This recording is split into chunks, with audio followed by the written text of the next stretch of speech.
What is up, guys, and welcome back to the channel. So today I'm going to be going over basically what I'd like to see on the rest of The Flash.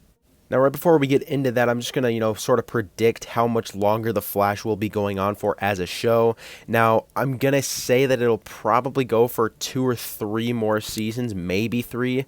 The most likely option, I think, is definitely 2 more seasons, but what I think will happen is it will be like, 18 to 20 episodes in Season 9, and then Season 10 might be like a 10-episode season, just like Arrow Season 8 was. So first of all, let's start off with what I want to happen in The Flash Season 8, well, the rest of the Season 8, I should say. So first of all, we have Bart and Nora appearing on episodes 6 and 7, I believe. So I'm just really hoping that their storyline there is good. I know it's going to most likely be good as they're going to be time traveling, so that's going to be pretty cool. And then later in the season, we're going to see Ronnie Raymond once again. It's going to most likely be time travel as he's going to be appearing for 2 episodes in the season. So let's hope that his appearance and his role in the season is going to be really, really good. So yeah, that's basically what I'm hoping for the what's confirmed for The Flash Season 8. Now, the main villain I'd really like to see for The Flash Season 8 is going to be Eddie Thawne, or I guess you could say Ronnie Raymond as Red Death. Just somebody that used to be on Team Flash, like, Eddie or Ronnie, as I said before, as the Red Death, I think would just be awesome. Now, guys, something I actually forgot about was that I believe Eric Wallace said this in an interview a while ago, but he said that basically something that happened in the Armageddon arc is going to basically cause the main villain of the rest of the Flash Season 8, or, create the villain for the rest of the Flash Season 8. Now, if that villain's going to be Red Death, if you guys remember in episode 5 when Barry got rid of Reverse Flash's powers, a bunch of that negative Speed Force energy just escaped Star Labs, and it just sort of looked like the particle accelerator was exploding or something like that. But yeah, it looked like it was escaping Star Labs. So could that negative Speed Force energy potentially have gone to somebody that eventually creates Red Death or something like that? I think that would be really interesting. But yeah, I'm really hoping we get the Red Death this season because he's been one of my most anticipated villains of The Flash that hasn't appeared yet. Ever since he was mentioned, everyone thinks he's going to appear soon, so, we never know. But I really think that he should definitely appear in The Flash Season 8. Someone else that I think should return this season should be Bloodwork. Bloodwork, he was supposed to have some type of storyline, I believe, in Season 7, but then COVID, changed everything. But still, Bloodwork should also make an appearance, whether he's, part of Red Death, whether it's just going to be Bloodwork. I think his appearance in the season would be awesome. And something else, guys, the amount of villains that Barry has locked up in Argus is actually going up. Bloodwork's locked up in Argus, Godspeed, and now Reverse Flash. So what if there was an episode in Season 8, like maybe the finale or the episode right before the finale, where all those villains escape and you have a Godspeed, Reverse Flash, and Bloodwork team up episode? I think that would be awesome. I mean, Reverse Flash doesn't have his speed, but still, it could be a pretty entertaining episode. Now, this definitely won't happen, but I'm really against some of the characters that are on The Flash.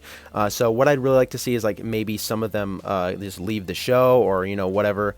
But those characters that I just really am not a fan of, first of all, Chillblaine, he's a terrible character. Frost, in my personal opinion, I think she's an awful character. Allegra, I think she should stay on the show, but she really shouldn't be a part of Team Flash. She shouldn't get as much screen time as she does.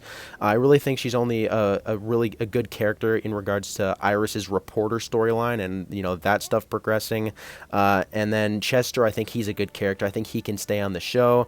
But yeah, there's a few characters that I really haven't liked this season. Hopefully with the addition of Phantom Girl, hopefully she's a good character on the show.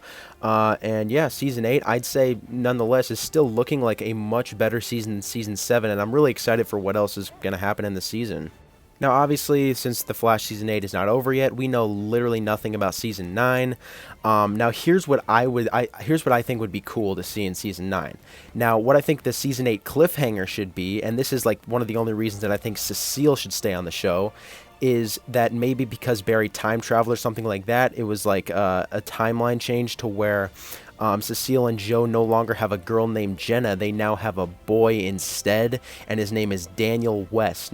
So yeah, that would sort of be like when Barry created Flashpoint back in Season 3. He changed Diggle's daughter Sarah to now his son John.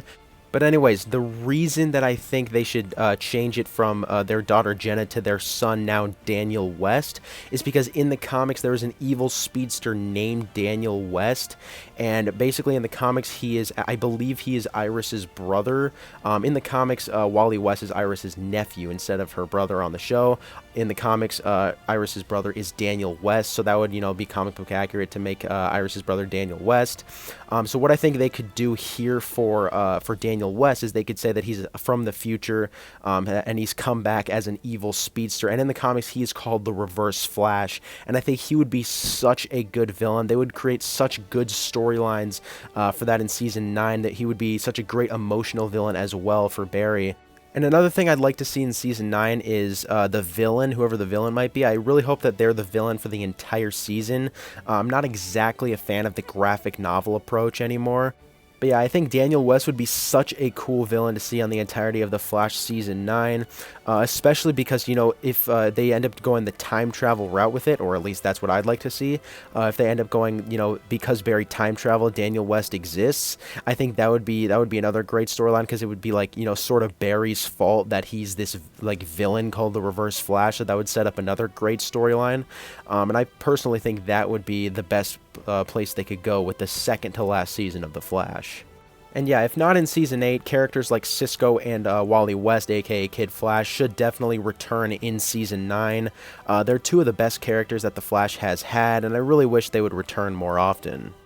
But yeah, now moving on to The Flash Season 10. So what I think should be the Flash Season 9 cliffhanger should be like, I don't know, like the Tom Cavanaugh version of Reverse Flash, like in Argus or whatever, and he's like erased from existence or something like that, or he's killed, or I don't know, something like that. Maybe he gets the death penalty, I'm not really sure. That'd be sort of like Season 5. But anyways, that Tom Cavanaugh version of Reverse Flash should leave the show, and then the cliffhanger for The Flash Season 9 should be a younger version of Reverse Flash being played by Matt Letcher, like coming out of a portal.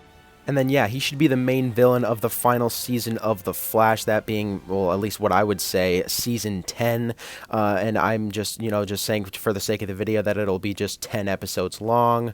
And in Season 10, I also think they should go back to the future Crisis newspaper article. I think that they should say that the Crisis on Infinite Earths newspaper article and the 2024 Crisis were two separate newspapers, and they didn't even know that. Although the dates changed and all that, I think they can just say that the timeline changed to where now there's still a 2024 newspaper article that describes the Flash vanishing after a fight with the Reverse Flash, because I think that's still how they should end the show. And then I'd say that they should still go back in time to when Barry's mother was murdered. It wouldn't make sense for the Tom Cavanaugh version to go back to in time to when Barry's mother was murdered, because he's already done that, so it wouldn't make sense for him to do it twice. So Barry should be fighting this younger version of Reverse Flash being played by Matt Letcher, who I would really like to be the main villain of Season 10. And then maybe, you know, Barry gets erased from existence, or who knows. Reverse Flash would, being played by Matt Letcher, as I said before, he would, you know, stay in the year 2000 when Barry's mother was murdered, and he would basically, you know, those events of Season 1 would start to play out. So it's like a circle. Everything, you know, does a circle, and then we'd finally find out, you know, what happened to Barry. Maybe they say that this version of Barry is going to be the original timeline Flash. Don't exactly know how they'd say that, but maybe he becomes the very lightning bolt that, you know, strikes him in the first place. At least that's what happens in the comics. So I think that'd be pretty cool if they did that on the show as well. But yeah, that's basically what I'd like to see in the rest of The Flash as a show. But anyways, I'd say that's about it, guys. Thanks for watching. Make sure to comment your thoughts on this video down below, as well as your own thoughts of what you guys would like to see in the rest of The Flash. And yeah, I'll see you guys in the next video.